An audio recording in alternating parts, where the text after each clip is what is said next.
الحمد لله رب العالمين والعاقبة للمتقين والصلاة والسلام على رسوله الكريم أما بعد فأعوذ بالله من الشيطان الرجيم بسم الله الرحمن الرحيم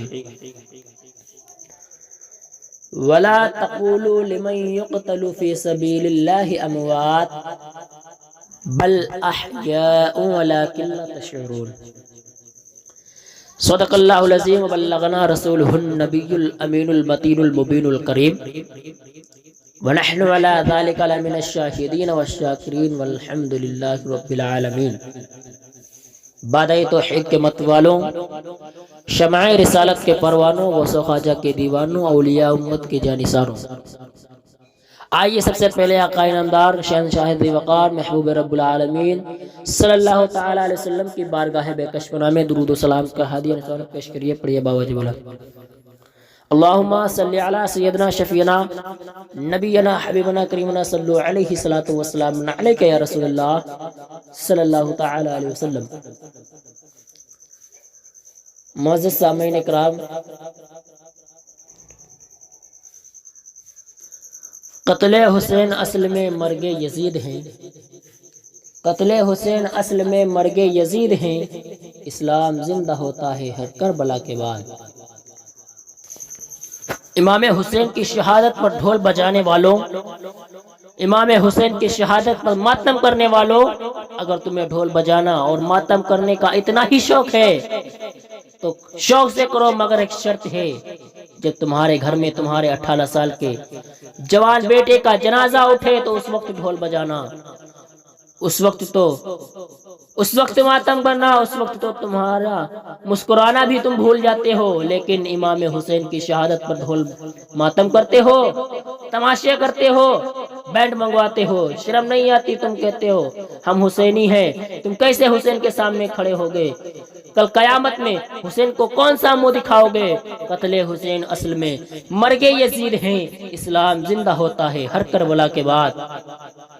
اپنے آپ کو سچے حسینی بتاتے ہو، حسین کا سچا دیوانہ سمجھتے ہو، کہاں تمہارے یزیدیوں والے ہیں؟ میں کوئی کربلا کا واقعہ بیان نہیں کرنے جا رہا ہوں، میں صرف حسین کی رخصتی بتانے جا رہا ہوں۔ حسین ایک دل نشی کہانی، حسین دستور حق کا بانی، حسین عباس کا سراپا، حسین اکبر کی نوجوانی، حسین قاسم کی کم نمائی، حسین دجلہ کا خشک ساحل، حسین اصغر کی بے زبانی، حسین صحرا کی بے قرانی، حسین دل ہے، حسین جاں ہے، حسین قرآن کی زباں ہے، حسین سجدوں کی سرزمین ہے، حسین ذہنوں کا آسماں ہے، اٹھا رہا ہے جو لاش اکبر، حسین بوڑھا نہیں جواں ہے، حسین ایما کی جستجو ہے، حسین یزداں کی آبرو ہے، حسین تنہا تھا کربلا میں، حسین کا ذکر 400 ہے، فرات کی نبض رک گئی ہے، حسین مصروف گفتگو ہے، جہاں گلابوں سے بھر گیا ہے، حسین شاید لہو لہو ہے، صحابہ کی یہ انجمن سے پوچھو، حسین پیغمبر کا ہو بہو ہے۔ معزز سامعین اکرام، ابھی میں نے آیت مقدسہ کی تلاوت کا شرف حاصل کیا۔ اللہ رب العزت کلام بلیغ میں ارشاد فرماتا ہے وَلَا تَقُولُوا لِمَنْ يُقْتَلُ فِي سَبِيلِ اللَّهِ أَمْوَاتٌ بَلْ أَحْيَاءٌ وَلَكِنْ لَا تَشْعُرُونَ، یعنی جو لوگ اللہ کے راستہ میں قتل کیے جائے انہیں مردہ نہ کہو بلکہ وہ زندہ ہیں، لیکن تم ان کی زندگی کو سمجھ نہیں سکتے۔ حضرات، میں کوئی کربلا کا واقعہ بیان نہیں کرنے جا رہا ہوں، میں کیول حسین کی مدینہ سے رخصتی بیان کرنے جا رہا ہوں۔ حضرات، ایک دن میرا حسین اتنا رویا کہ حسین کے ساتھ یہ زمین رونے لگی۔ ایک دن میرا حسین اتنا رویا کہ یہ آسمان بھی رونے لگا۔ ایک دن میرا حسین اتنا رویا کہ فاطمہ کی قبر میں زلزلہ آ گیا۔ معلوم ہے کہ جب کوفہ والوں نے خط بھیج کر میرے حسین کو دعوت دی تھی کہ حسین کوفے آ جاؤ، جب کوفہ والوں نے میرے حسین کو 300 خطوط بھیجے، 300 خطوں میں معلوم ہے کیا لکھا تھا کہ حسین اگر آپ کوفہ نہ آئے تو ہم مجبوراً یزید کی بیعت قبول کر لیں گے اور میدان محشر میں مصطفیٰ کے سامنے تمہارا دامن پکڑ لیں گے اور کہیں گے حضور ہم نے حسین کو بلایا تھا کوفے میں، مگر حسین کوفہ نہیں آئے تھے، اس لیے ہم نے یزید کی بیعت قبول کر لی تھی۔ یہ سب خطوں میں لکھا ہوا تھا۔ حسین نے مدینہ کے خاص لوگوں سے مشورہ کیا کہ لوگوں میں کوفہ جانا چاہتا ہوں، خطوط دکھائیے، خط آئے ہیں۔ جو صحابہ تھے ان لوگوں نے منع کیا کہ یہ حسین آپ کوفہ نہ جائیں، کوفہ کے لوگ بڑے بے وفا ہیں، کوفہ کی مٹی میں بے وفائی ہے، کوفہ کے لوگ وہ ہیں جنہوں نے آپ کے بابا علی کو قتل کیا تھا۔ حضرت علی امام تھے کوفہ کے جامع مسجد کے، بے وفائی ہے کوفہ کی مٹی میں، بے وفا ہے کوفہ کے لوگ۔ مولا حسین نے کہا نہیں، میں کوفہ جا کر رہوں گا، شاید میری قسمت میں یہی لکھا ہے۔ میدان محشر میں اگر کوفہ والوں نے سوال کر دیا تو کیا ہوگا؟ نہیں، میں کوفہ جاؤں گا، مجھے یزید سے ڈرنا نہیں ہے، مجھے نانا کی شریعت کا خیال رکھنا ہے۔ حسین کا جانا قیامت سے کم نہیں تھا، مدینہ چھوڑنا کسی کے لیے قیامت سے کم نہیں ہوگا۔ حاجی لوگ واپس آ رہے ہیں حج کر کے، جاؤ کسی حاجی سے معلوم کرنا اور کہنا حاجی بابا ذرا یہ تو بتاؤ تم مدینہ کتنے دن رہے؟ تو کہے گا 8 دن یا 10 دن۔ 40 نمازوں کے لیے حاجیوں کو مدینہ لے جایا جاتا ہے، صرف 40 نمازوں کے لیے۔ وہ حاجی مدینہ میں پیدا نہیں ہوا، مدینے میں جوان نہیں ہوا، مدینے میں اس کا بچپن نہیں گزرا، گھر نہیں، خاندان نہیں، رشتے دار نہیں، صرف 8 دن کے لیے مدینہ گیا تھا۔ لیکن اس حاجی سے کہنا قسم کھا کر سینے پہ ہاتھ رکھ کر ذرا یہ بتاؤ کہ جب تمہیں خبر ملی تھی کہ مدینہ چھوڑ کر مکہ چلو تیرے دل کی کیفیت کیا تھی؟ تو خدا کی قسم ہر حاجی یہی کہے گا کہ ہمیں جب خبر ملی تھی کہ مدینہ چھوڑنا ہے تو ہمارے دلوں پر ایک بجلی گر گئی تھی، جب ہم مدینہ چھوڑ رہے تھے تو ہماری آنکھوں سے آنسو گر رہے تھے۔ حاجیوں سے معلوم کرنا کہ حاجی تم مینا بھی گیا ہے، تم مزدلفہ بھی گیا ہے، تو نے کنکر بھی مارے ہیں، تو نے آب زمزم بھی پیا ہے، او حاجی تو نے طواف کعبہ بھی کیا ہے، تو نے مقام ابراہیم میں 2 رکعت نماز بھی ادا کی ہے، حجر اسود کو بھی چوما ہے، نے بھی کی ہے۔ سب سے زیادہ غم کس بات کا ہوا؟ ہر حاجی کہتا ہے مجھے سب سے زیادہ غم مدینہ چھوڑنے پر ہوا تھا۔ یارو جو 8 دن مدینہ رہ جائے وہ مدینہ چھوڑے تو روتا ہے۔ پاکستان کا ایک شخص آیا مدینہ میں عمرہ کرنے کے لیے، تو اس نے مدینہ میں ایک بلی دیکھی، اس نے اس کو تو وہ بلی اس کو بہت اچھی لگی، اس نے دل میں سوچا کہ جب میں اپنے ملک واپس جاؤں گا تو اس بلی کو لے کر جاؤں گا۔ اس نے صرف دل میں سوچا ہی تھا۔ اس شخص کا بیان ہے کہ جب وہ اس رات سویا تو خواب محمد رسول اللہ کا دیدار ہو گیا اور نبی غصے سے چہرے کو پھیرے ہوئے ہیں۔ اس نے عرض کیا یا رسول اللہ کیا کوئی خطا ہو گئی ہے غلام سے؟ آقا غصے سے چہرے کو پھیر کیوں لیا ہے؟ مصطفیٰ نے فرمایا تو نے دل میں ارادہ کیا کہ میرے در پر رہنے والی بلی کو لے کر جائے گا۔ اس بلی نے مجھ سے شکایت کی ہے، اس شخص کو سمجھا دو میں آپ کا در چھوڑ کر جانا نہیں چاہتی ہوں، میں آپ کے ٹکڑوں پر پلنا چاہتی ہوں، میں یہیں جینا چاہتی ہوں اور یہیں مرنا چاہتی ہوں، آقا میں آپ کی چوکھٹ نہیں چھوڑنا چاہتی ہوں۔ اعلیٰ حضرت نے بھی کہا ہے تیرے ٹکڑوں پہ پلے، غیر کی ٹھوکر پہ نہ ڈال، کھڑکیاں کھائے کیوں چھوڑ کر صدقہ تیرا۔ وہ بلی نبی کا در چھوڑنا گوارا نہ کرے، 40 نمازیں پڑھنے والا حاجی مدینہ چھوڑنا گوارا نہ کرے، تو جس حسین کی ساری زندگی مدینہ میں گزری ہو اس کو مدینہ چھوڑنا کتنا مشکل ہوا ہو۔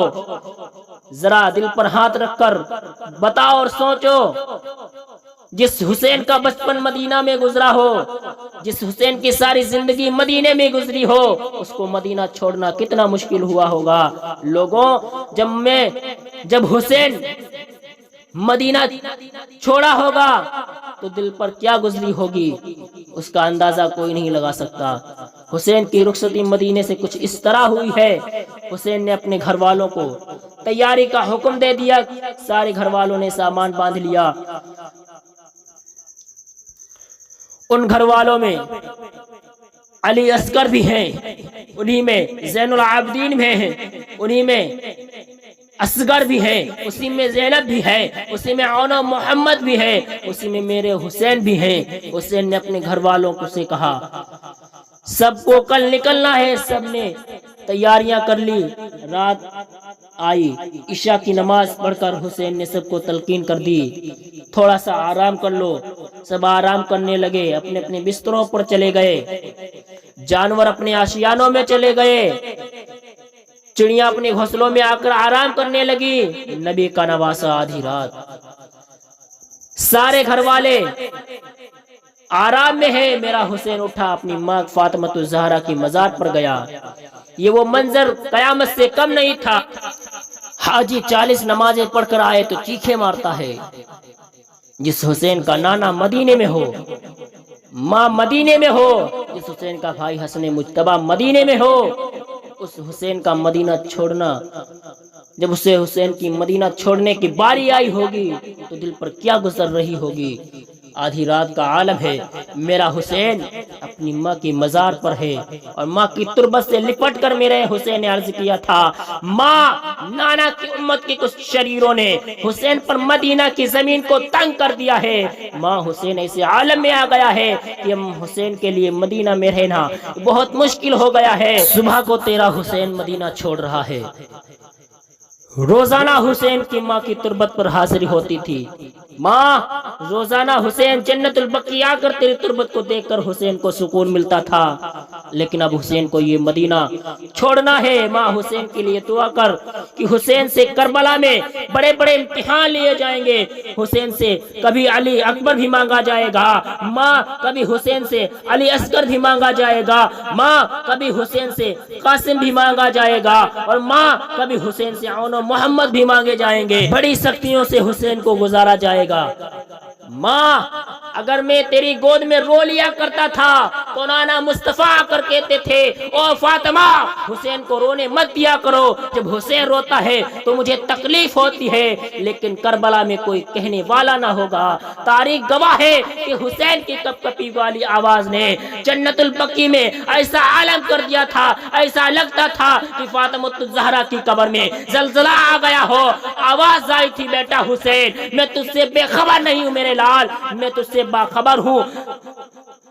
دل تو چاہتا ہے اگر شریعت کی پابندیاں نہ ہوتی تو فاطمہ آج بھی اپنے کلیجے سے لگا لیتی۔ حسین، میں باخبر ہوں یہ امت کے شریر جتنے بھی تیرے خون کے پیاسے ہیں، یہ سب کے سب کل میرے بابا کی شفاعت سے محروم رہنے والے ہیں۔ میرا حسین تربت فاطمہ کو آخری سلام پیش کر کے ودا ہوا۔ ماں، اب تربت دیکھنا نصیب ہو یا نہ ہو، الوداع۔ میرا حسین چل پڑا۔ سفر بڑا دشوار تھا۔ جب قافلہ مکہ سے ہوتا ہوا کربلا پہنچا، حسین نے خیمے لگوا دیے۔ بہن زینب نے پوچھا تھا حسین، یہ کون سی جگہ ہے جہاں پڑاؤ کا حکم دے کر خیمے لگوا دیے ہیں؟